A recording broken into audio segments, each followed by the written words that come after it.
Hey everybody, so today we are going to be talking about subject-verb agreement when it comes to ELLs in the classroom. Um, that's probably a scary thought or sentence, but it can be very easy if you do it in the right way. So our learning outcomes for this lesson is first we're going to examine and determine the agreement of subject and verb in a sentence pattern. Next, we're going to explain the organization of subject and verbs in a sentence pattern.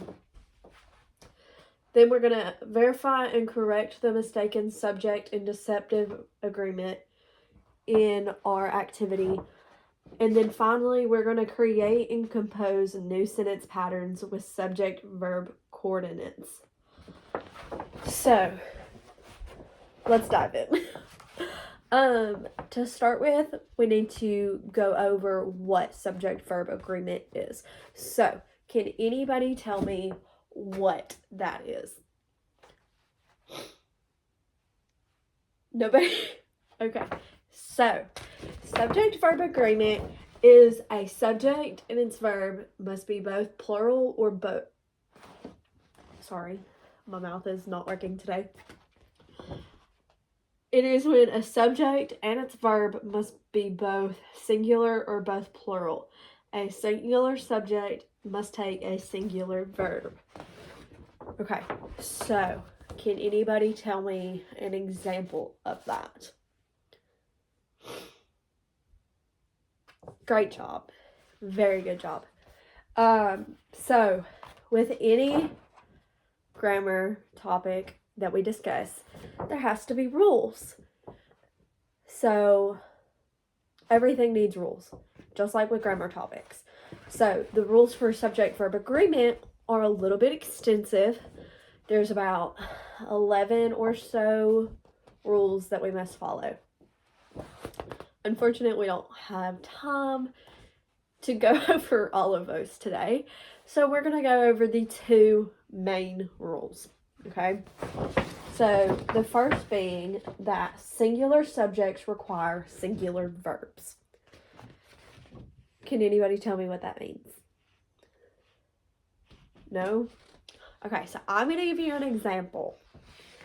Okay, so the train runs from Phoenix to El Paso. Can anybody tell me what the subject is and if it's singular or plural? Yes. Okay, so the train is the subject. So it is the singular subject. And then runs is the verb. And it is also a singular verb. So those two must line up. Okay, the second rule being plural subjects require plural subjects require plural verbs. Okay, so the trains run all night long. Trains being the plural subject, and then run being the plural verb. Okay, so those two have to line up. And if they don't, it's not going to work. Okay, so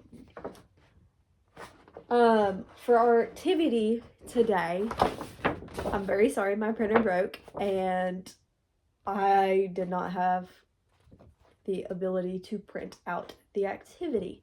So we're going to go over it together, okay? So there is 3 different sentences right here.